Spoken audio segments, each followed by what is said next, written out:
Alaikum. Can everyone hear me too? Yes. All right, awesome. So we'll get started because we kind of packed our schedule tight today, inshallah.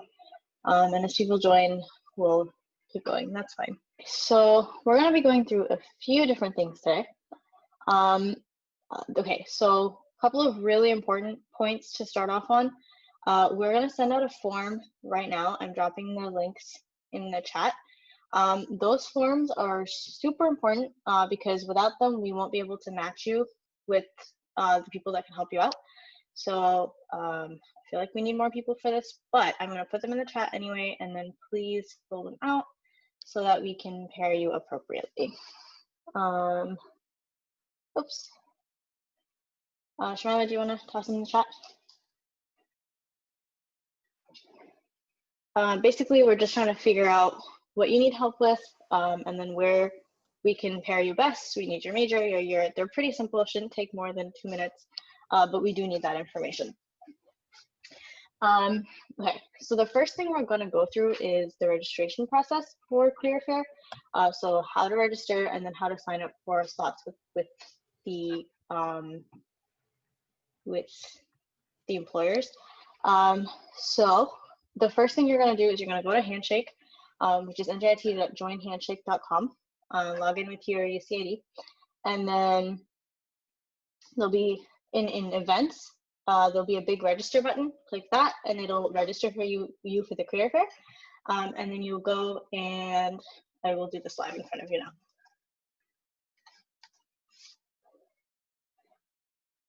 Okay, so let's share this. Okay, can you see my handshake? Yeah. All right, awesome. So I'm in events, and I'm going to go to the virtual Career Fair. And I'm registered, otherwise this is where the register button would be. And then basically the way this is going to work is we're going to go to, you're going to be able to see all of the employers that are here. So I would advise going through that list. It's one of the most important things at the Career Fair. And this one in particular, it's important because this is how you're going to be talking to the employers. So if you don't go through those lists and sign up for slots, you're going to run out of a slot to sign up for. So if we go into available sessions, what you can do is you can click on a company and you'll see all of their listed slots, and then you can sign up, click on this one and sign up for it. So click any of these slots. They have a whole bunch of different, so Colgate in particular has a whole bunch of different representatives coming, so you can schedule a 10-minute one-on-one slot with someone, or you can schedule a 30-minute group session with up to 50 people. And so that's how these sessions are working. What you can also do is up here, you can filter your search. So if you're looking for an internship, it'll filter out any company that's looking for only full-time. You can also filter by full-time. So I can turn off the internship filter. Now this is only employers that are looking for full-time positions. You can also filter by your major, your industry. You can filter by your work authorization. So if you need a sponsorship, you can filter that out here. Anything that would restrict your job search, you can filter out here. This is a little bit important too, because if you click on an employer that doesn't hire your major, doesn't hire your legal work status, things like that, you won't be able to sign up for a slot. So they're auto filtering us out. So like if I go to someone that doesn't hire, like I'm an HCI major, if I go to a company that doesn't hire IS or HCI, I won't be able to sign up for a slot with them. So yeah, once I'm in here, I can go in and I can sign up for a slot. So let's say I want to sign up for a one-on-one with Crestron. I will go in here and I'll confirm. Oh, they don't have any one-on-one available at the moment. So what I can do, let's see, they have group sessions. So I clicked on the, why does this not have, okay, here, 12:30 to 1 o'clock. So this is a half-an-hour session, and I'm gonna hit confirm, and I can see all of my bookings at the top. So it'll show me on the right side my sessions. I can also go in here and it'll give me a list. during the career fair, what's going to happen is you're going to see this list. You're going to click on this, and they'll put a video conference link here. So you can sign up. CDS said you can sign up for up until 1 minute before the session starts. After that, it locks. But the earlier you do it, the more chances you have of actually being able to get a slot. So especially with the bigger employers, they fill up pretty quickly. So I would do this as soon as possible, and also keep checking back because they keep updating their employers. So that's how the career fair is going to work. It's all going to be on Handshake. You sign in with your UCID and then do everything through this page, and all of the links will be provided here. It's a video conference link in here. So that's Handshake. Any questions on that one? You can shout them out or put it in the chat, and I will look at the chat right now, wherever it went.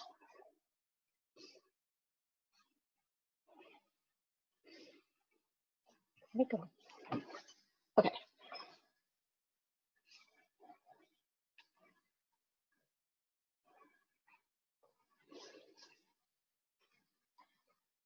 Okay, can you see my screen? Yes. Yes, okay, cool. So that's Handshake. And then, so that's actually your profile in Handshake. That's your how to do career fair in Handshake. You can also, so in the other thing that's really important is your profile. So if I go up, click on your icon, your thing, and click my profile, it'll take you to this page. This part, typically NJIT is auto-populating for us, but make sure it's correct. And then also go in here and make sure your profile is totally complete. So it has all of your experiences. It has your major, your year, and employers can see this beforehand. So make sure that it's set and ready to go. They can also see your resume beforehand, which is linked around right here. You can add your skills. Yeah, it's linked right here. So they can click on the PDF of my resume and they can see that. And then also make sure that your profile is set to public so that they can access it. That you do in your profile settings. I think it's in here somewhere. And just make sure, oh, see, my year is locked, but the school has to fix that.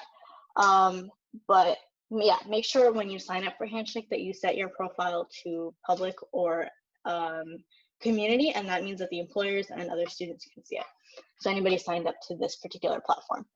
And then if you want to add experiences, go in here and you can either edit any of these with the little pencil icon that shows up when you hover, or you go in here and add a new work experience, fill out this whole form, and it saves it. So that's Handshake. Any questions?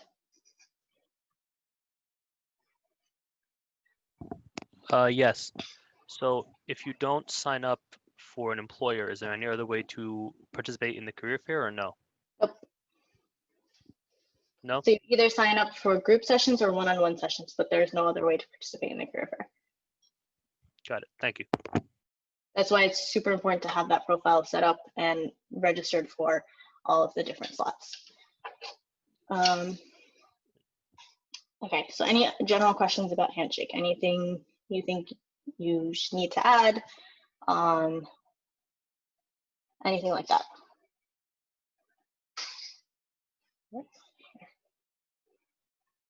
Oh, I see the chat. Okay.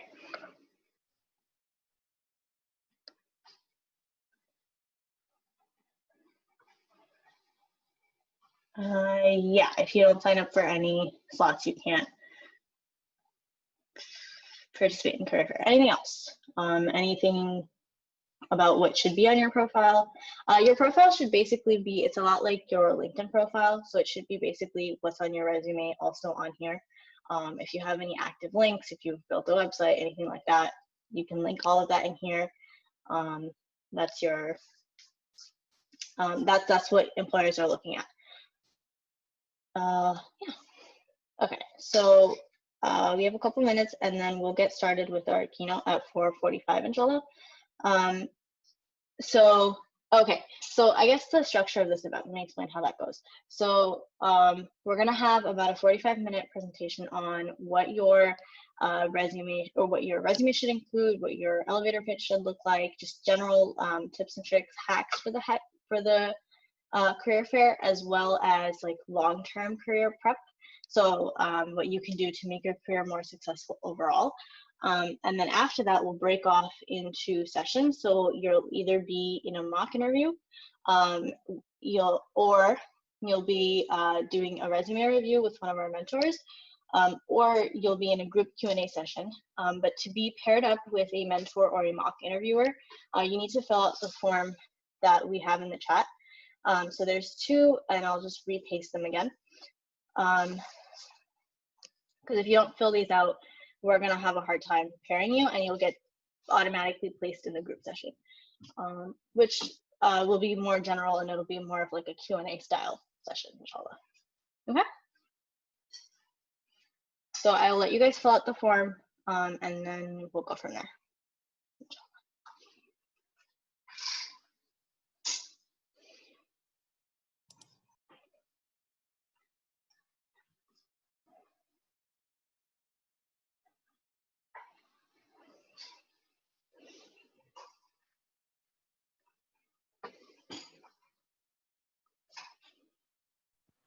I have a question regarding the signing up with employers. Do you know how long it's been open already? So it depends on when the employer put it up. So some of them have been up since the career fair registration is open, and some of them are still opening up. So you can check back if the employer you're interested in isn't already there. You can check back and see. But if you can't sign up for a slot with them, either you don't qualify for their requirements or they've already filled up. So just make sure that you do them quick enough that they don't fill up, because towards Thursday, I'm sure a lot of them are going to be full because people are going to start signing up, and it's going to get really packed. So the earlier you do it, the higher chances you have of being able to meet with the employers that you're interested in. You can also favorite employers. If you click on them, there's like a favorite button. I think it's a little star, and that will send you a notification when they make an update on Handshake. Well, that makes it tricky this time if like the biggest places are going to be filled up quickly. Mm-hmm. So the quicker you do it, the more chances you have of getting your employer. Okay, so now we're going to switch over to Brother Yazeed, who is here, and I'll let Jamal introduce him so we can get started with the rest of the program. Assalamu alaikum. Brother Yazeed Bzadough is a lead front-end developer with 5 years of experience. He's written apps for companies like Cigna and Forbes magazine, and emphasizes understanding the business aspect of whatever you work on to promote your personal brand. You can check out his blog and his new YouTube channel on yazeedb.com. And I'll let you take over now. You're muted. Yeah. I think you're muted, yeah. All right, how's that? There you are. Yeah. All right. Assalamu alaikum, everyone. Okay, awesome. So yeah, thank you so much for having me, guys. Didn't have a ton of time to get this thing prepared, but with a couple of days and work and stuff, I did the best I could. So the next 45 minutes is pretty much just going to be me ranting, like kind of like the short-term stuff and the more long-term stuff, to help you get prepared as best as possible for the event on Friday, but also inshallah to start thinking about, if you haven't already, the more longer-term things. Particularly getting experience, even if you haven't had a chance to get like an internship or a job yet. In terms of the mic, am I too high, too low? How's the mic quality? You sound fine. Yeah, Okay. sounds good to me. Perfect. Jazakumullah khair. So just give me a minute to get this set up. Let me share my screen here.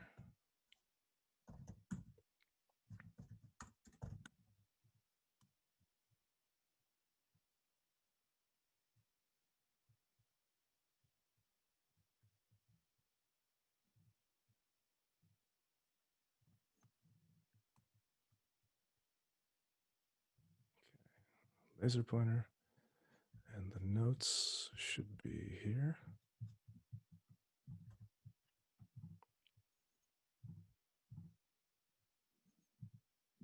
Okay. I don't know if I'm sharing my screen yet. You guys can't see it yet, right? We cannot see your screen. Now we Okay. can. All right. Awesome. All right, so let's just jump right into it. Bismillah ar-Rahman ar-Rahim, alhamdulillah rabbil alameen, wa salatu wa salam ala rasulillah wa ala alihi wa ashabihi ajma'in. So Shomaila did an excellent job, jazakallah khair, for that introduction. I just wanted to kind of give my little bit deeper insight on things, just so you know where I'm coming from and the position that I was in before this. So just a little introduction. Like she said, I've been a front-end developer for about 5 years now. That means that JavaScript, like that language JavaScript, is my bread and butter, but I played with a bunch of different technologies. For the past 3 years, I've been leading the development and design of our internal applications at Cigna, trying to basically automate all the jobs that use Microsoft Excel and hopefully saving the company money over the coming decades. I'm very happy with my career, alhamdulillah, but it wasn't always this way.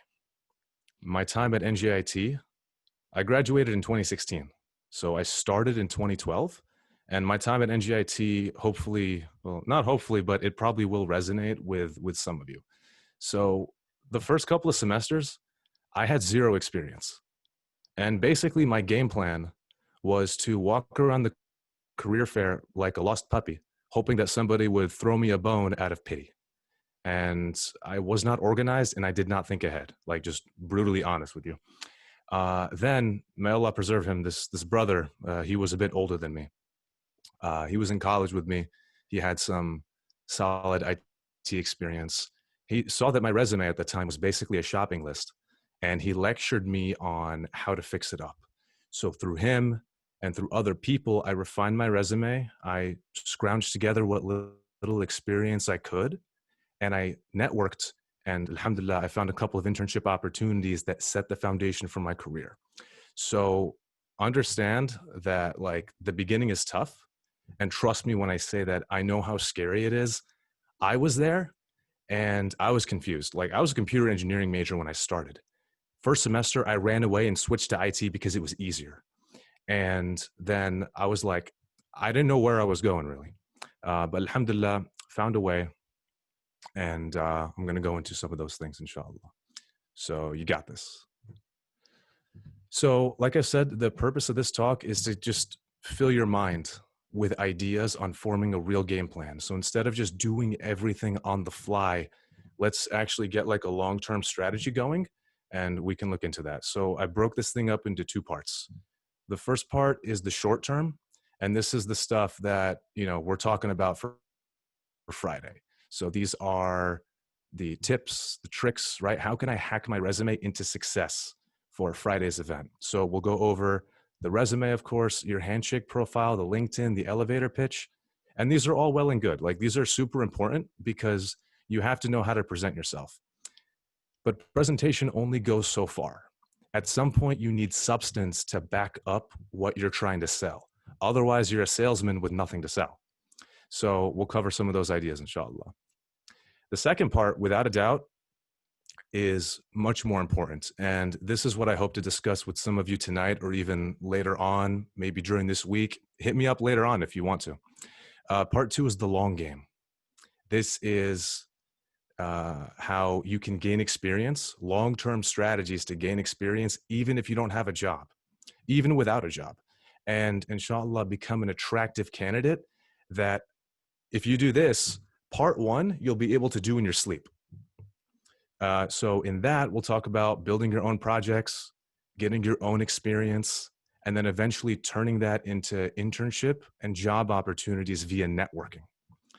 And just as a quick example, the vast majority of my work that like really benefited my career happened outside of class. So that involves like, so I'm a programmer. So the side projects, reading books, binging courses on Udemy and YouTube, all that stuff had to happen between lectures. And without that, I wouldn't be half the programmer that I am today.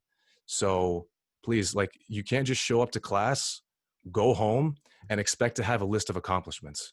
Doing that makes you like everyone else. And that's average. And average is not going to get paid. I also did get a little bit of details on what the career fair is going to be like. So I would like just a refresher on that afterwards. The format's going to be a bit different, I imagine. You got like those virtual rooms and everything, but fundamentally, it's not going to change, right?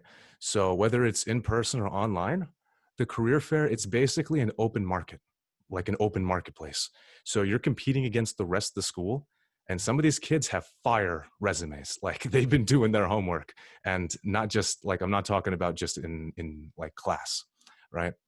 Um, so instead of like just focusing on what we can do for Friday, let's also look at the long-term approach, inshallah. And by the way, if anybody has comments or questions, like this is an open format. I only got a chance to do one dry run last night, so it's about 45 minutes, but please feel free to stop me anytime. Okay, so let's start with that short-term approach. So how can you optimize your resume? And I'm gonna assume that you have little to no work experience. And this stuff is, honestly, it's easy to research. Like YouTube and Google, they have all the practical guides that you can ask for when it comes to these tricks. So first off is going to be your summary. Who are you? What do you do? What's your major and what's your goal, right? And this is similar actually to your elevator pitch, which we'll get into later, because the summary is designed to quickly paint a picture of you. And so, especially, you know, nowadays, attention span is like in the negatives. So the faster and clearer you can present yourself to somebody and show what you're doing, your value, etc., then the better. So that's the summary. Then the next piece would be to get into your education. So, you know, for most of us, right, students, not a ton of work experience, education is going to be a top priority. It's probably going to be at the top of your resume right after the summary. So some of the things you can talk about there is, what coursework have you done, right? Like, do you have any cool projects that you can share? Do you have a high GPA? Did you win any awards? Basically, we're looking for excellence, right? So if there's any courses that you have excelled in, like you love it to death and you're doing really, really well, you probably got something out of that that you can go back and put on your resume. So anything you excel at with these courses, find it and find a way to tie that into a resume, especially if it is relevant to the job you're looking for. Another thing is volunteer work. I love volunteer work. I think it's great for a couple of reasons. One is it's less pressure than a real job. So even if you make a mistake, like let's say you're working on somebody's website or you're doing spreadsheets or whatever as a volunteer, if you make a mistake, there's a lot more mercy, because it's not like they're spending their time training you and getting you up to speed, but at least they're not spending money, right? So that's one reason I'm a huge fan of the volunteer work. Another thing is sometimes the volunteer work is just as good as having a real job. Like, for example, one time, I forgot the name of this department. It's like the NJIT, I think it's the CECC department. I'm not sure if you guys have heard of that. I think it's like a branch of CDS. I'm not sure how it works, but basically, this was a volunteer position I did. I had a classmate who was working for them. She was doing like a part-time job for the university. And so I asked her, hey, do you guys have any volunteering positions? NJIT is always happy to have free labor. So they gave me a chair and let me work on their website. And it was really cool because the stuff I was learning in class, like the HTML, the CSS, the PHP, I got a chance to actually apply that by working on NJIT's website. And so obviously that was fun. That was awesome. Didn't really have to get paid, was just happy to get the experience. It went on my resume. It was something nice to talk about during the interviews. And to this day, the connections I made, which was back in like, I think 2014, I'm still like, you know, able to easily contact them. So I was able to maintain those connections even after, you know, doing this volunteering thing 6 years ago. And then right here, we got a super important bullet that I'm going to reference time and time again, is the word impact. Okay.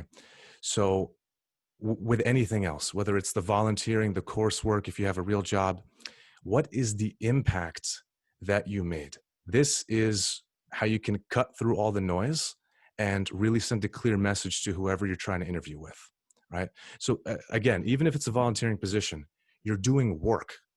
right? Why does a business do work? Just to break it down, why does a business do work? Why does anyone do work? Why do you get up for Fajr Salah in the morning, right? It's because you want something in return. We do things because we want something in return. That's how it is. So for Fajr, you have these intentions, right, of striving for Jannah, avoiding Jahannam, Allah's pleasure. Inshallah, may Allah grant all of us this. And you're convinced that this long-term investment is going to pay off. Unfortunately, for businesses, it's all about the dunya. So it's all about the money. So why did they do things? It's because of the money. So if you're ever in a position, even if it's like a cashier or a volunteer position, ask your boss, ask your manager, ask somebody, what is my impact in this role? How am I making this company money, or how am I saving money for this company? And that question alone, like, you get mad respect just for asking that. Like, again, me personally, at my company, Cigna, I just the other day, I was interviewing somebody for like a mid-level engineer role, senior level engineering role. And I'm interviewing developers all the time in my company. And one of the things at that level that I look for is somebody who, they're not just like a code monkey, right? They don't just write code. Obviously, that's one thing. But the other thing is somebody who understands the business behind the applications that they're working on, right? Because with anything, it's one thing to plug somebody into the system and have them spit out some kind of a result. Anybody can do that. You can train anyone to do that.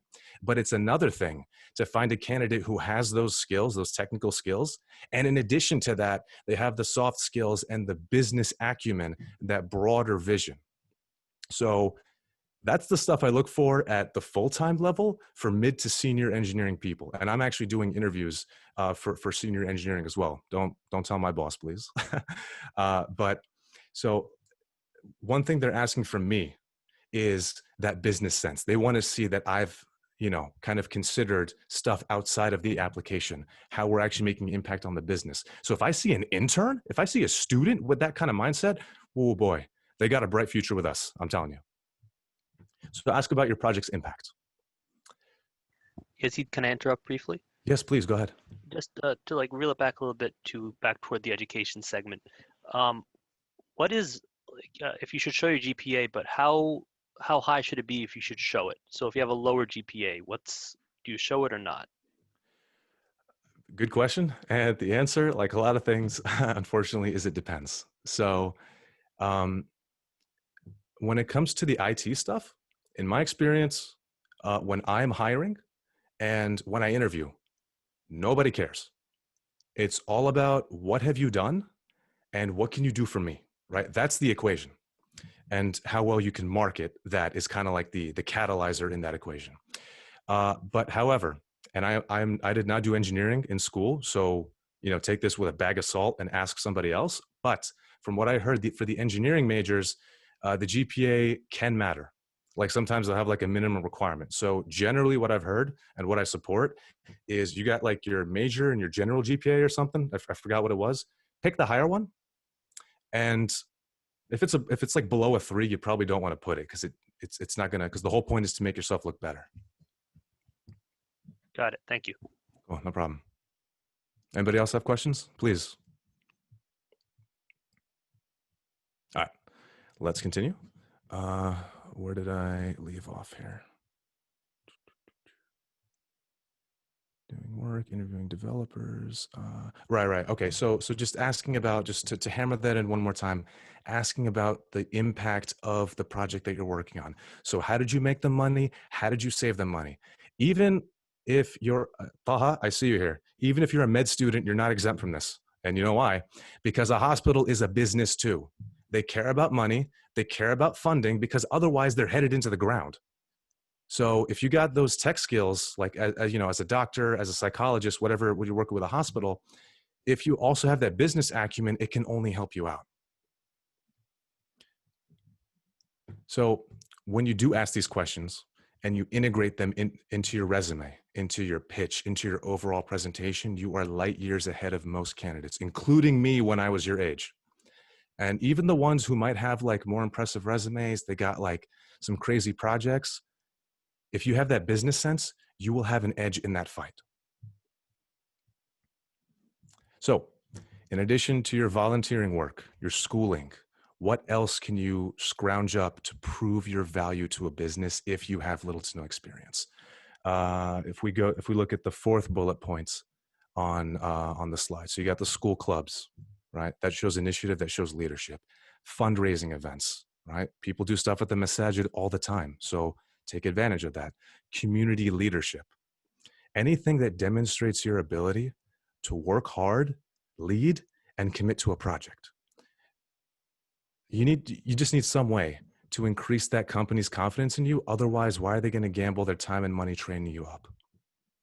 Another thing is talking about your personal accomplishments. Now, I'm going to be honest with you. We're starting to scrape the bottom of the barrel here with the personal accomplishments. So I'm not going to call this desperate, but please try not to need this. Like, look at everything else before this. But if there's absolutely nothing else, you just got to use what you got. You can give some kind of like a personal story. So let's say, for example, you're really, really good at budgeting for yourself. You know, you get your allowance, you get your job, whatever your money is, and you're really good at budgeting. So if you figured out some way to track your expenses and reduce it by 15% to, you know, save your income every month, why not put that down? Because maybe you can translate those skills to a company's budget, right? So at the very least, you're showing some positive quality about yourself that they can admire. Another thing is, are you excelling in your coursework? So let's say you're in a class of 30 people, or I think it's the like chemistry, they have like 100 kids in those like really uncomfortable chairs. So if you got like that many people in your class, you know, and let's say, like, probably for me, the average score was like a 62 or something. So if you got like an 80, or you got like a 90 or 100, that's something you could put in, because it's at the end of the day, it's competition. So you're in class, you know, next to 100 other kids, like literally next to them, and you are doing really well. That's something you can talk about. So that stuff at the bottom is useful if you can't find anything else. Hey, Yazeed, can I ask a question while you're taking a convenient drink of water? Yeah, it was very convenient, by the way. Yeah, please go ahead. What's your take on skills, be they technical or soft, and languages, for example? Would that be something that would be appended onto the end of a resume, or is that a bit on like the fluff side? Are you language meaning like JavaScript or Urdu? Like spoken languages, yeah. Okay. Actually, I think that's the very next slide. Generally speaking, I do recommend it. Even if you have experience. I don't think I'm doing this, to be honest. So maybe I should. But having a second language, or even a third language and so on, that can be very beneficial. So short answer, yes. Long answer, next slide. Awesome, thanks. Cool. Anybody else? Okay. Next. So again, boosting your resume if you have nothing else. Now, this stuff doesn't necessarily come last. Like, this is actually pretty good stuff. Like, it's definitely better than saying I'm a personal budgeter. So let's say you're proficient with a tool suite like Microsoft Office, not Word. I'm saying like Excel or Visio or something. Okay, so not Microsoft Word. So are you proficient with Microsoft Office in that sense? Like at my company, we have entire roles dedicated to using Microsoft Excel. Like, some people live and breathe that program. It's funny because my job is to automate those jobs, but they're going to be around for some time because we still have a lot of work to do. Adobe is another product suite. They got some sick stuff. Like, I do a little bit of UI design as well because we don't have anybody else to do it. So I've heard of this thing called Adobe Xd. Maybe my HCI people can confirm that. I've only like heard about it, but it sounds sick. I don't want to pay money, so I use Figma. But that's also really, really good. So Adobe, so you got XD, you got Illustrator, you got Photoshop. That stuff is huge, even if it was like a little side project. So put that down and then talk about what you've done, again, from the perspective of impact and the skills that you have. And just like Ali was saying, if you know a second language, if you know a third language, then mention it, put it down. Another one is, have you at least held a minimum wage job? So were you a cashier before? Were you customer service? I did customer service, I think in 2013, 14. I worked in that AT&T building in Piscataway by Rutgers, New Brunswick, if anybody's familiar with that. I drove an hour to get 15 an hour. That was my gas money, but hey, Got to do what you got to do. So these jobs require a certain amount of interpersonal skill. And I know from my experience and from other stories, customer facing jobs are some of the nastiest experiences you can have. Like sometimes people just suck. So use that to your advantage, right? Explain a time where somebody was raging at you, but you held your sabr, right? You were patient with them. Explain how you coolly diffuse tense situations, how organized you are, or how you facilitate communication between your teammates. So again, just to call back to this principle, are you starting to see the common thread here? You need to craft your own story based on your own experiences to show why you're awesome and worth a company's time. Lastly, is do you have any freelancing? So even if it's like for your uncle or your grandma, like it's like, you know, a little website, or, you know, she wanted a graphic design or something, talk about it. Why not? And if you look at the image on the right side, I found this really good entry for a cashier resume. So if you were a cashier and, you know, that's what you got to work with, please take some ideas from this. I really like it a lot, just to go through it real quick. So, you know, a cashier, you know, sometimes people look down on it. They think, oh, you're just a cashier. But if you put the right spin on it and present it the right way, not lying, but telling the truth, but presenting it in the right way, then you can give yourself an edge. So I didn't just, you know, click buttons without thinking and, you know, take cash and give cash. No, I have expertise in business administration as a cashier, record keeping, planning, policies, research, scheduling, and all of these kinds of like operations management stuff. So this is part of the job. Opening, closing the registers. That's actually a security feature, because people, you know, can steal, can take money out of that register, and you're assuring that it's good. Another thing right here, you can see that 6 new cashiers, training them. So you're training new hires, you're monitoring the cash limits, you're ensuring quality customer service. All this stuff is huge. And no matter what role you go to, even if you're a cashier, you want to become a CEO. Oh, whoops. Don't look. Okay, I'm back. I didn't mean to give you that spoiler. So even if you're like, you know, CEO, the highest level or the lowest level, these kinds of skills are going to translate across jobs. Okay, so this is really good. I love numbers. I'm a really big numbers person when it comes to the resume. And so the more numbers you have within reason, generally the more impact you can show. So on average, I'm doing almost 100 transactions every single day. I'm counting the money and making sure it's correct. Then on top of that, I'm also self-aware. So not only am I doing this impact within my own space, I see how other people are perceiving it. So I have a reputation for prompt, efficient service with a high level of accuracy. And I got top ratings for 3 years in a row. And then on top of that, I stay up to date. Let's say you're a programmer, you keep up to date with like the latest language, or you're a designer, you keep up to date with the latest like UI trends. As a cashier, you got to know that store front to back. And then you also see that they got the responsibility of selling store credit cards. So this is a really, really, really nice way to represent something that some people might unfortunately scoff at.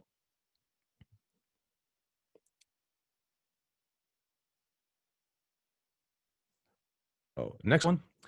This is something I found online. I did not make it. This is, I'd say, an almost perfect resume for somebody who does not have experience. So I opened this in a new tab. Are you guys able to see the new tab? Yeah. Yes. Okay. I'm going to zoom in when we need to, but just to make sure you guys are able to see like my entire screen. So let's look at this point over here. First off, number one, the layout is clean and it's easy to read. I have no idea who Maria Hudson is. Again, I just found this online, but it's a really good example. So if you look at this thing just at a general level, right, you kind of see like this kind of visual hierarchy. You see that things are very intentionally organized. She took every single step into optimizing her resume and just juicing as much out of it as she could in order to give off a good presentation. So you got the name at the top. Then in terms of phone numbers, there's like a difference of opinion on that. My persuasion is I don't want to put my phone number down. I think the email is enough because I get enough spam calls as it is, but feel free to make your own judgment call on that one. Then you could see here that number two, she has a link to her professional profile. So if your LinkedIn or your Handshake profile, if that's publicly accessible, is, you know, nice and tidy and it's looking good, then why not link it on your resume? So now let's go down. We can see right here that no, so she doesn't have any relevant job experiences, but she's already putting herself down as somebody who's interning in PR and advertising, right? So now if we look at the description, I'm a highly motivated communication student. So notice how communication student is bolded, and then I'm seeking internships, bold, bold. So what I'm doing as a student and what I'm looking for, the two things I'm looking for, either advertising or PR, these are bold because they are logically related. So you see that connection there. I urge you to consider this for what you're doing. So if you're in IT, if you're in CS, if you're in engineering, whatever you do, right? Make it very clear where you're at and what you're looking for and connect those two. And then we go on here, interested in leveraging social media experiences and writing skills to, you know, contribute to the corporate. This whole sentence is, you write it just because it looks nice and it shows that, you know, I love you and I want to work for you and all that fun stuff. And then you could see here, I might have put this in a separate category, actually. The fact that you're fluent in Spanish and English, you can talk to pretty much anybody in America, almost. And that's really powerful. I might have put that somewhere else, especially if you're going into advertising and PR, but almost perfect resume. So now you can see here that once again, very intentional. We got the education. So I go to this college, this is where it's at. This is when I'm hopefully graduating, and I have a BA. I'm going for a BA in communication, which is exactly what we had at the top. And then she got a really high GPA. So why not put that down? It can only help you out. You got the high school. You can put the high school. You don't have to, but if you did stuff in high school, you can put that down. And that's actually what she does here.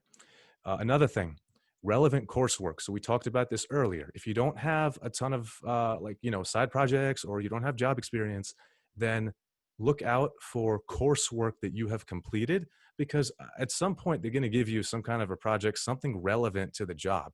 You know, I know that we all joke that, you know, school isn't really relevant. And like, to be honest, a lot of the times it's not, but there has to be classes where the stuff you're learning is directly applicable to the job. If not, it's at least a bridge. So we got, you know, writing for college, communication, PR, presentations, advertising, all that stuff.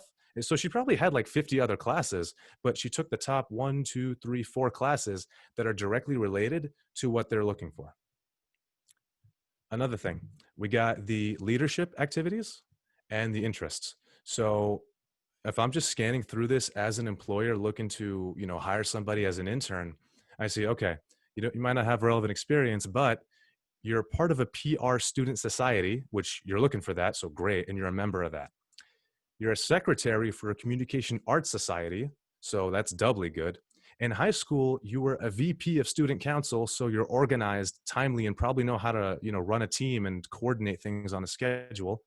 And while you were doing that in high school, you were on the hockey team as a varsity member. So that's one of those things, like this right off the bat, I would already like this candidate simply because I kind of have an idea of their personality and that they seem like a go-getter and somebody who, even if you don't have the relevant experience today, I can probably train you up in a couple of weeks and you'll be flying like a rocket because you have all this ambition. So again, it's about communicating that value to the employer. And so this is a really good way to do it. Again, it's all about overachieving. Like if you did excellence at any point, it ties back to our religious principle of ihsan. Ihsan. So if you are a muhsin, if you truly are a muhsin, then you have examples of these. If not, you work towards ihsan and, you know, make examples out of this. Another thing, another example of going above and beyond. When I was in high school, I was part of the National Honor Society. Another bonus point. Over here, we got the social media. Sometimes you don't need to put this, but in this specific case, because she wants advertising, because she wants public relations, social media is how all that stuff happens nowadays. So if you show that you're proficient with that stuff, that can almost act like a portfolio for you. So if you're a programmer, your GitHub, right? Your public open source code can go up on here. If you are a designer, you need to start working on some kind of an online portfolio that we can see. Otherwise, how am I supposed to know what you're capable of? And then lastly, we'll just quickly go through this. She has some work experience, but it was like at Applebee's and like this water park. So it's not really relevant, but she finds a way to still show you those metrics and the impact that she had. So first off, a little bit cheesy, but honestly, I like it. Just mentioning the fact that Applebee's, hey, we got 2,000 locations across America, across North America. So, you know, I was working for this really big company. I mean, yeah, it's true. You know, multitasking, we can see here. Then communicating orders. Again, the coordination, which ties back into the stuff from her resume earlier. Ensuring that the orders were accurate and delivered on time. So you're somebody, if I give you a schedule, if I give you a timeline, you're going to stick to it. And even if you don't have a timeline, you're going to make a timeline and then you're going to stick to it. Restocking the service areas with supplies, making sure that we're good. You know, let's keep this well-oiled machine running. So you're letting me see inside your mind with this resume. And so far, I'm liking what I see. And then, you know, it goes on. This is actually a little bit relevant experience, right? You're managing social media accounts. You want to be in PR. You want to be in advertising. That's great. And so on and so forth. So just to recap, a very clean layout. You got links to the professional profile, clear goals. You have your selling points and you sell them really well. You include references to high school where it's relevant. You have your social media skills because what you're going to be doing is probably in social media. And I don't know why they put this number 7. I feel like that's a mark down. I would have put, if you can put references, definitely go for it because, you know, word of mouth and people who are vouching for you, it really helps a lot. Okay. Yazeed, can I interrupt briefly? Yes, go ahead. There's a few questions in the chat. Okay. I have no idea how to find the chat, so I can ask them for you. Is it better to list as many experiences as possible or pick a few and elaborate on them? I guess it depends on your experiences. Like at some point, if you don't have that much experience, you might have to put everything, but I would definitely say quality over quantity. And whatever you put on there, make sure to make it sound like the best thing you've ever done. Next question being, as a sophomore, should you even talk about your high school education? If you have nothing else, for now, yes. If you did really cool stuff in high school, like, you're part of these clubs and whatnot.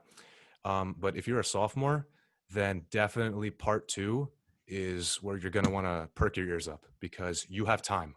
And that's a luxury that some people unfortunately don't have. How do you talk about a job that had a non-disclosure agreement? Say that one more time.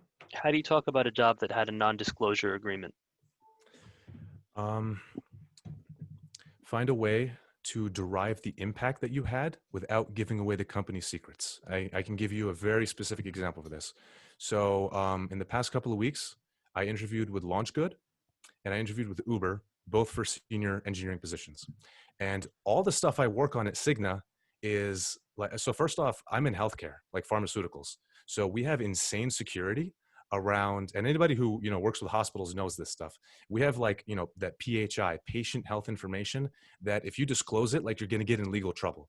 So the way I was able to, show, and alhamdulillah, with Uber and LaunchGood, like I'm moving on and I'm moving to the next round and they like what they see from me.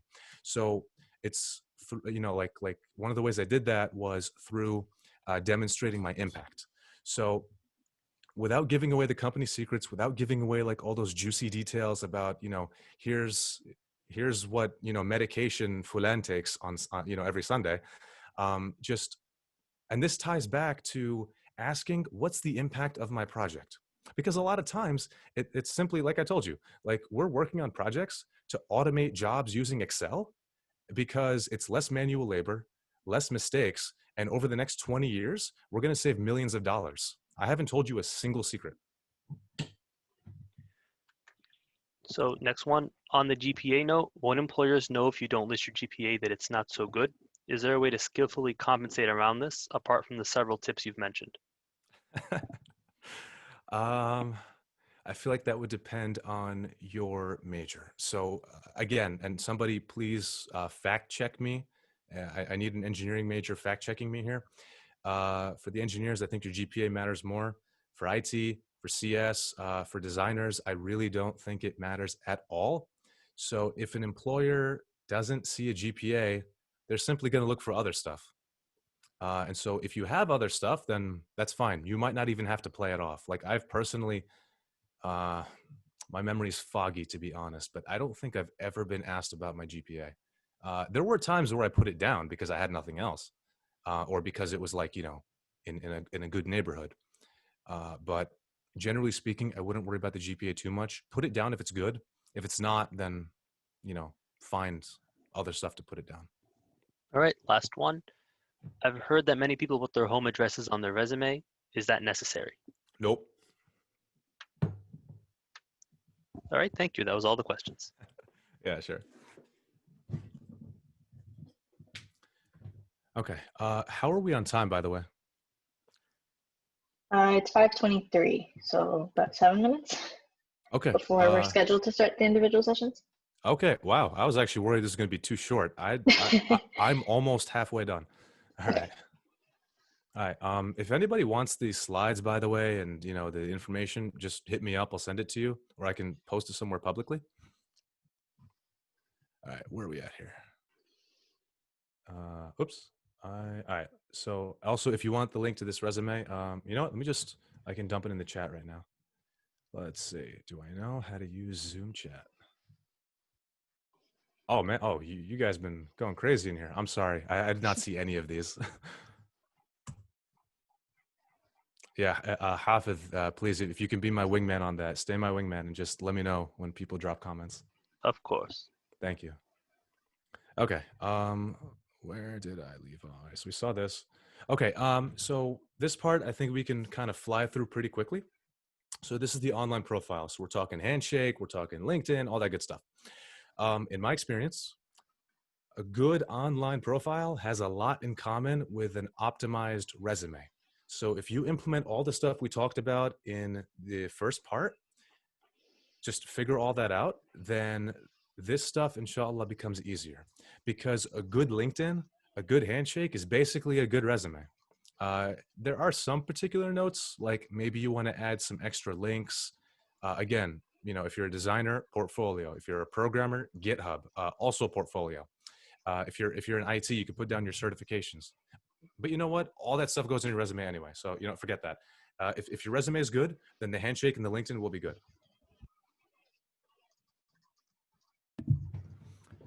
Okay. And then also, obviously, so on the resume, you wouldn't probably put a profile picture. I typically don't see that. So for the handshake and the online stuff, if you believe in taking pictures, please take a good one. I don't think I need to explain this. I personally paid somebody to take mine, right? The red one, not the green one. So I paid somebody to take that. It was a little bit expensive, but that photo is going to market me for years to come. And it's actually a strategy. So like, you know, we mentioned at the beginning that I got like this blog and the YouTube channel and stuff. My blog, my Facebook, my Twitter, my GitHub, my YouTube, my Medium, my basically everything else has that same picture in the red shirt, and people have identified me by that red shirt. So it's working. I'm marketing myself. So that's the whole idea. Take a good picture and just spam it everywhere. All right, lastly, elevator pitch. I think we could fly through this one too. This is basically a summary of everything we just talked about. So you can see on the right side, you have a quick introduction. So who you are, college, degree. Then what are you looking for in terms of opportunities? Then what have you done? And what are you currently doing? And so that ties back to the experience thing. If you had jobs, put jobs. If you had, you know, school, put school. Clubs, put clubs. Then what skills can you offer? So you got to remember, it's all about money for a company. So is hiring you a smart business decision? If you can prove that to me better than everyone else, you've got the job. And just as a mindset thing, it's important to remember that this is not an interview. Okay, and I think Hafid was our resident expert for this stuff, for the elevator pitches, and he can confirm an elevator pitch is not an interview. This is the front door. This is getting your foot in the door to try and land an interview. So this is where you can kind of, you know, work on your people skills, because it's all about a quick conversation. You want to generate interest so that you can agree to have a future conversation. Okay, and then the last thing is business cards. So back in my day, when we did things in person, having your own business card was a good move. So at the career fair, obviously they're going to take your resume, but let's say you're on campus or just on the street somewhere, right? You know, you never know where you find these networking opportunities.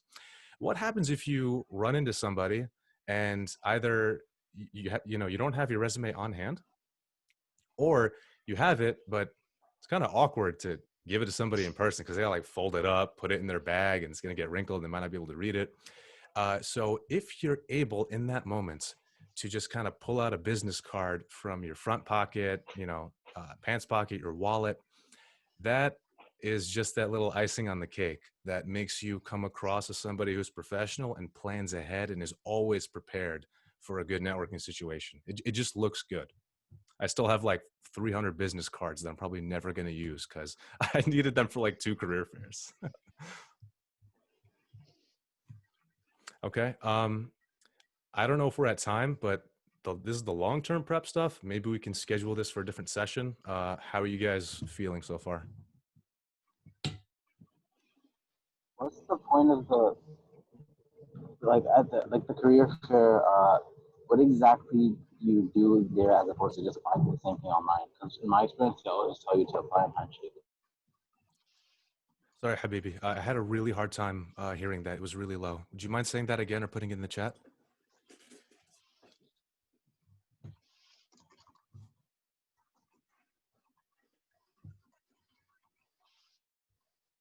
I think that was probably a yes, and he's typing. I had a feeling. So let me, my connection is bad because I'm on an Amtrak. Oh, hey man, points for dedication. Props.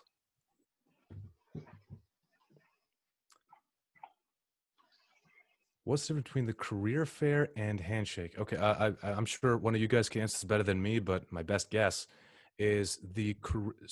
Oh, okay. I feel like this question is only, correct me if I'm wrong, but this question is only coming up because they're both online this year. So the career fair is when you actually get to meet companies and basically audition and have your elevator pitches and try to convince them that you are worth their time. Handshake is, from what I understand, it's an online resume and like a portal to apply to jobs. Somebody polyfill that for me, please. Yeah, so Handshake is like the internal school version of LinkedIn, and Career Fair is more like meet in person. I think the question was typically at Career Fair they tell us go apply online anyway. So why is it important to go to Career Fair if we're applying online regardless? And like you said, I think that's the face-to-face connection with people. Yeah. Yeah, absolutely. It definitely helps to have that face-to-face because even if they have your resume and even if your resume is awesome, they still got to talk to you. Mm-hmm. So if you have a good way to kind of break the ice there, then that's going to give you an advantage because maybe other people have that same idea. They're like, oh, I'll just apply online. If you're the one person that went and spoke to them and applied online, advantage.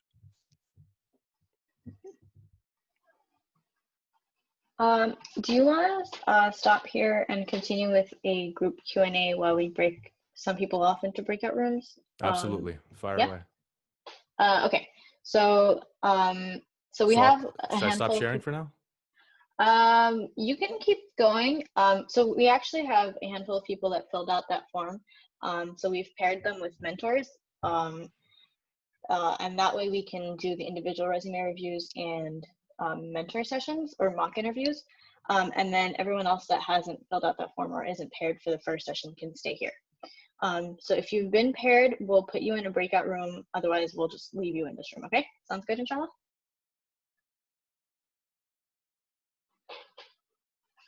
Yeah? Okay. So you can continue and we'll handle the breakout rooms on our side. So I'll continue my presentation. We can continue we're doing presentation. Q&A. That's up to you. If you want to keep doing Q&A, we can do that. If not, we can do long term. But this will continue through to 6 o'clock, and we'll just pop people in and out at 15-minute marks. So one Okay. right now and one in 15 minutes, inshallah. Sounds good. Okay. I guess I will let you guys decide. Do you think it's more valuable to hear me ramble, or do you want to ask your own questions? Because I know that, I only had 2 days to prep this, so I threw a lot of stuff at you at like 100 miles an hour. So if you have questions, please. May I interject here? Yep. I was going to say that earlier in your presentation, you stressed the importance of the long-term battle and how you absolutely cannot go without this. And it feels like, or at least from my observation, it looks like a lot of people do have questions. So I feel like this is a part of your presentation you might not want to not do, while people can go with mentors.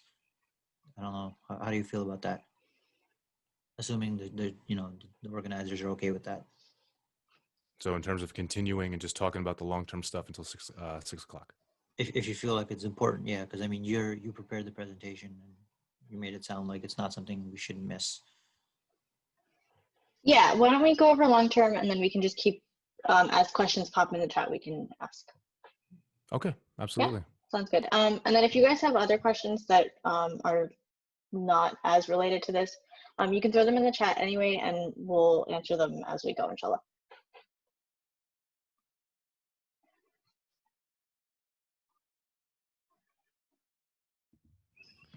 Okay, so welcome back to your regularly scheduled programming. We will continue with the long-term prep stuff. So this part, it is way less technical. I'm going to be throwing way less like facts and tips at you. These are just some basic strategies that I need you to start considering for not this career fair, the next one, the one after that, and even outside the career fair. So, and this is just maybe to hopefully put some people at ease. The career fair is not the end all be all. It's funny. I think while making this presentation, I realized this. I never got a single job from the career fair ever. And I went at least I think 2, 3, 4 times. It just never worked out, or maybe I was doing something by then. So the career fair is not the end all be all. So you guys have a new thing in terms of handshake. That's cool. There's like 100,000 websites where you can apply for internships and do all that stuff. And then, obviously that I know it's a bit tougher with COVID-19, but you can still reach out to people, get to know people, and form connections, because you never know when you're going to need those connections. And one note I just want to throw in is the MSA in general.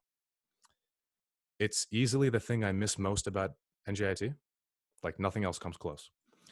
And some of my best friends and the people that I value the most are from that group, which was from 2012 to 2016, because you guys share a deen. You guys share the deen of Allah subhanahu wa ta'ala.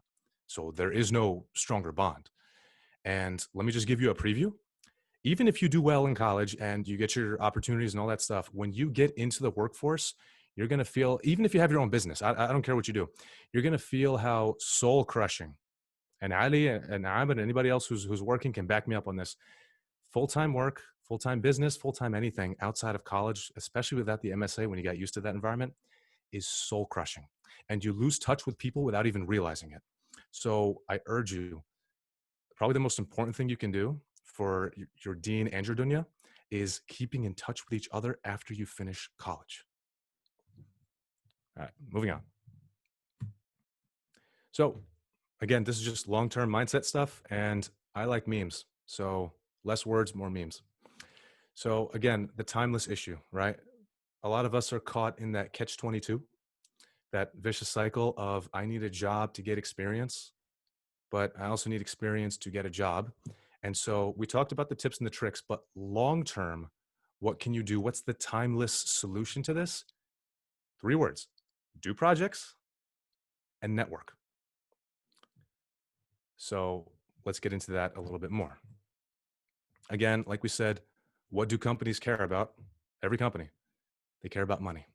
So how can you communicate to them that by hiring you, you will give them, it's called an ROI. You've all heard of this, a return on investment. So you are like, how when you put money down for a house in order to flip it, or you invest money to start a business or whatever, You're expecting a return on that investment. When you work for somebody, it's the opposite. You are the asset being invested in, and they want to get an ROI out of you. So how can you prove that? It's funny because a house doesn't really apply to be your investment, but we apply to be their investment. Crazy how that works. So how can you prove that you are a good investment and you're worth the time and the money? Okay. So again, what must you prove? If you hire me, it's this simple. If you hire me, I will make you richer. Somebody just invited me to a breakout room. Should I accept that, or am I going to get taken away? You can stay here. Okay. That'll take you into a different room. Okay, so I will just deny them. So the breakout rooms, I know I've gotten a few messages about it. They're set up. We're gonna put you in them, and you'll know when you'll get a notification that says you've been put in a breakout room, and it'll take you to that room directly. So Okay. so then next time it's not going to ask me just by force. It will ask. So you have to. So you're gonna stay in this room. The people that we assign to breakout rooms, as soon as we open them, they'll get a notification that says join. So this is going to become a breakout room. This stays the main room. Okay. You don't have to worry about it. We'll take care of it. Okay. That was all right. yeah. Just tell me what I should do. You can just stay here. Okay. Yep. All right. So just coming back to this, right? What must you? What's the core message here, right? Short term, long term, any term. Hire me, and I will make you richer. So, how do you do that? Again, it goes back to our 3 words: long term. You do projects and you network. So, doing that project is all about gaining that experience. And then once you have that experience, you can't just stay in a cave and hope that, Allah sends you a job from the sky. You have to get out there and do the other half of your dunyawi efforts, and that is the networking side. So what kind of projects? This is the $1 trillion question. So if you are in IT-ish major, right? So again, IT, CS, HCI, WIS, all those majors. First off, I can much more accurately advise stuff to do. So please feel free to ask me questions. Same thing for the engineering majors, but just a heads up, you can see my little disclaimer down here. I didn't do engineering. So some of my stuff might not be totally on point, but I'm coming from a more general perspective with you guys. So for the IT people, my coders, okay, go make a website, go make an app, go make a game. My God, you CS people and coders are so spoiled compared to everyone else, because there's everyone and their mother, including me, making tutorials online on what kinds of projects you can make in order to get good at this stuff and get experience without getting a job. Like coding, especially if you do like user interface stuff, it's so easy to build a portfolio and to actually go out there and start doing stuff. By its nature, your stuff is open source, meant to be shown. So, if you don't have any ideas, Google, get some ideas, talk to me, we'll figure out some ideas. If you're learning how to program, we'll figure out what projects you need in order to get better. Okay, my designers in here, you're not off the hook either. You're, just as privileged here, right? So do web design, do graphic design. This is a lot of the times going to be your tool chain. So you got the Xd, the Figma, Sketch, Photoshop, Illustrator. Basically, the common denominator with all these is whatever you're going to be doing on the job, try to do it now. Don't wait for a boss to come from above and tell you what to do. Be your own boss for now and learn, what you need to learn and get those projects out there. Engineering, again, see my asterisk. I did not do what you guys did. But from what I understand, competitions are huge. Competitions are big for, us IT folks as well. But you can, do that stuff without getting into, some kind of an event or some kind of a competition. For the engineering folks, I know that like if you're electrical, if you're hardware, if you're industrial, it might be tougher to get even like the materials you need to actually do a project. A lot of times that stuff has to be funded by the university. So going to a competition.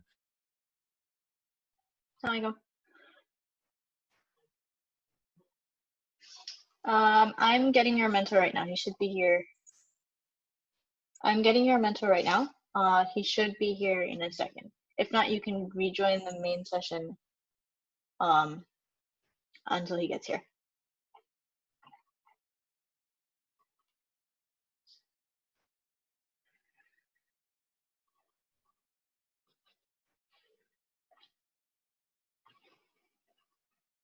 Yeah, you're assigned to Jake. Where is he? I'll get him right now, okay? Wait.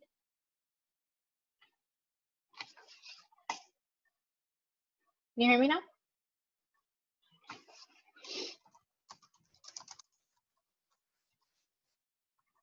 Okay, so you do have a mentor assigned. He should be here in a second, but if he doesn't, I'm trying to find him right now. Let's get him to come in here, okay? All right, sounds good. I'll be right back.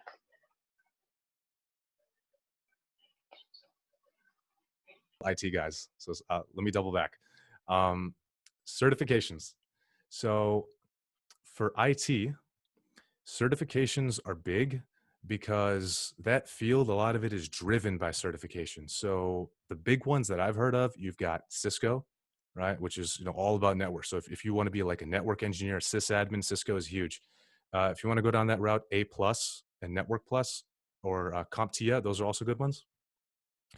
If you want to do what Ali does, which is DevOps, right? Then AWS, that is going to be your bread and butter. That is Amazon Web Services, right? So all the stuff that Amazon makes for like IT infrastructure, DevOps stuff, that has some kind of a certification behind it. And it takes time and money to study for that stuff. But if you can get it, then I think embedded within those certifications are actual like practical projects that you can get done. And then lastly, there's Microsoft. So again, like the big IT providers, the big cloud providers, try to get certified in the stuff that they're doing. If you're a programmer, don't get a certification. You're wasting your time. All right. Now, let's say you have the projects, you have the certifications and so on. How can you network?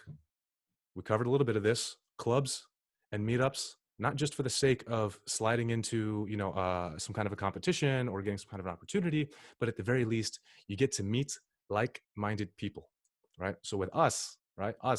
How do we increase our iman? How do we get better at our worship? We surround ourselves with like-minded people who are doing the same thing, right? If you're hanging out at the club, it's probably not the best place to get inspiration to, get fajr done. You want to hang out with people who find the same thing, who value the same things that you value. So when it comes to your career, you want to take some steps in that direction as well. So, join these clubs, join these meetups, just with the intention of getting to know these people. And even after college, because you never know when somebody will be able to help you out. Okay. Classmates and professors. Again, you'll find this in the clubs, but I think especially for the engineers, and somebody can confirm this for me, please. Do you guys have like these cohorts that it's like the same, like 14 people in like every single class? Is that true?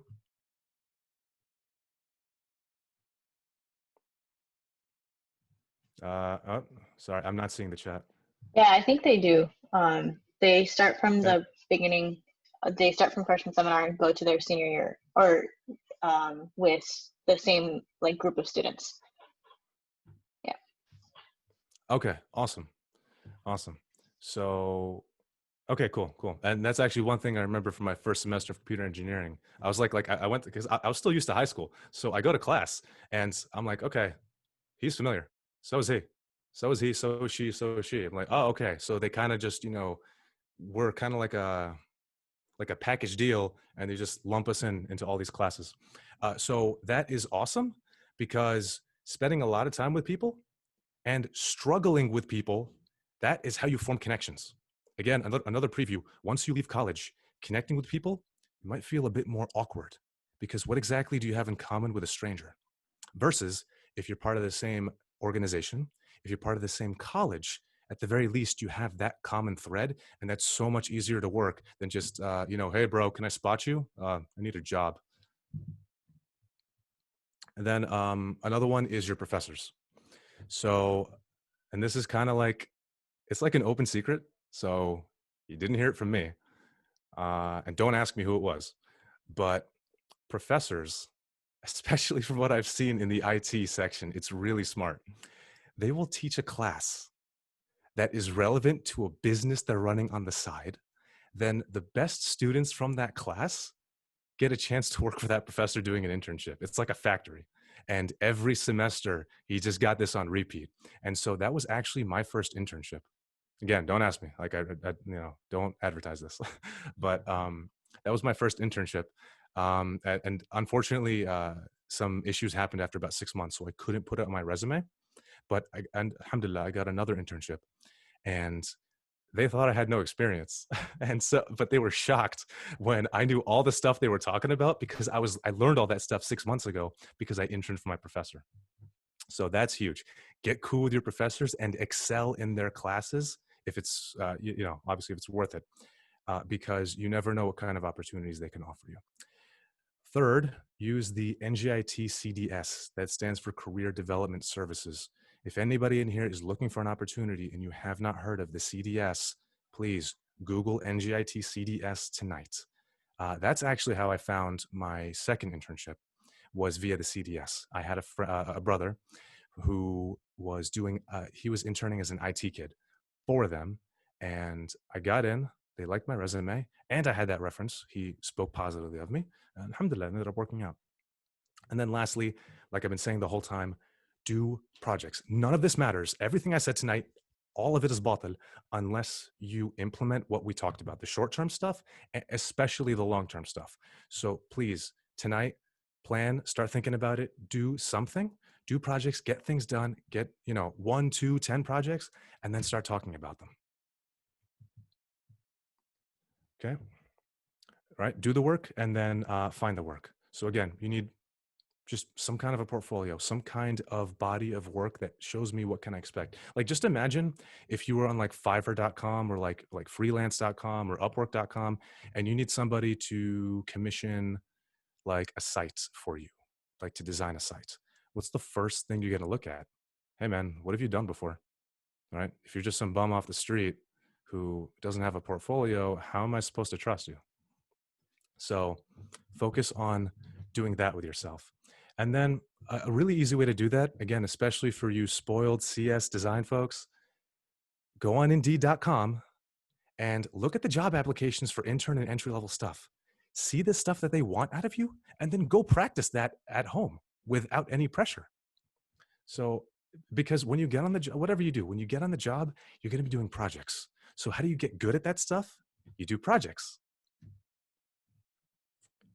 One example of this kind of mentality, on my blog, it's been running for about 2 years now. Last year, I published one of my most popular articles ever. And yes, this is a Dragon Ball Z character, studying code.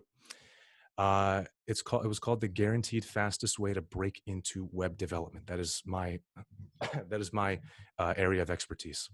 And you know what the fastest way to break in was? Big surprise. I love memes, so this thing was littered with memes. Here's the top 4. I'm just going to give you a second to digest them.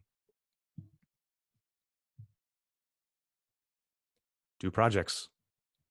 Don't just read books. Don't just buy courses on Udemy or YouTube. Pick something, anything. That is how you break in. It's like if you want to do what I'm doing, I just gave you this secret. Like it's right here. Just do projects, get good at this stuff, impress, and network yourself properly. Okay. Again, this goes back to the idea of don't just sit there waiting for a boss to come and assign you work. For now, and even after college, I also advise it, become your own boss, at least for now. And figure out how to, so it's kind of like you have to put 2 hats on, and you can only wear one at a time. Otherwise, you're going to get confused.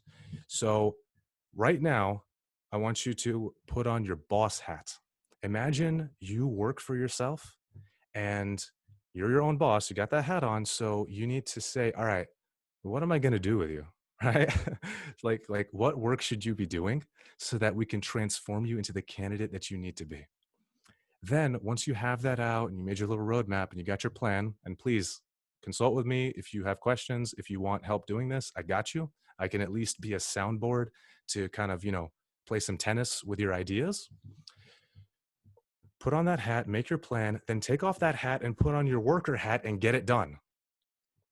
That is the formula. And then after that, go talk about that stuff and go network. Jazakallah khair. That was like amazing, mashallah. I'm sure everyone was able to get some awesome advice out of this, and cool Yeah, gems.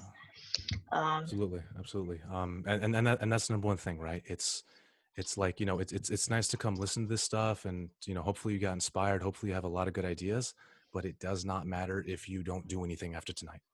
So that's number one thing. And I'm only hammering this so hard because even years after college, in, you know, my own ways, I still struggle with this sometimes. Because sometimes, like, you know, because like no matter what stage you're at, you want to take, you know, where you are to the next level. So that applies to me, that applies to you, that'll apply to all of us, you know, into our last days. So in order to get to that next level, yeah, the ideas and the inspiration is awesome, but at some point you have to actually do something. And mentorship can definitely help speed that process up. Like, I find it to be a life hack in my experience. I have great, you know, I've had great mentors in different areas of life, you know, so, you know, I'm here for you guys. If I may make one comment, my name is Zakaria. I work with Cisco Systems. I graduated from NJIT in 2008. But Yazeed, Jazakallah khair, it was actually really phenomenal presentation that you gave. Habibi, Allah barik fik. A couple of things that came up a couple of times. So the GPA being 3.0 or 3.0 or more, general rule of thumb at the time for me was 3.0 or more. Then you can leave it on. 3.0 or less, then you leave it off. The comment around the question around how do you compensate for that? It just goes back to what Yazeed was talking about of your experiences.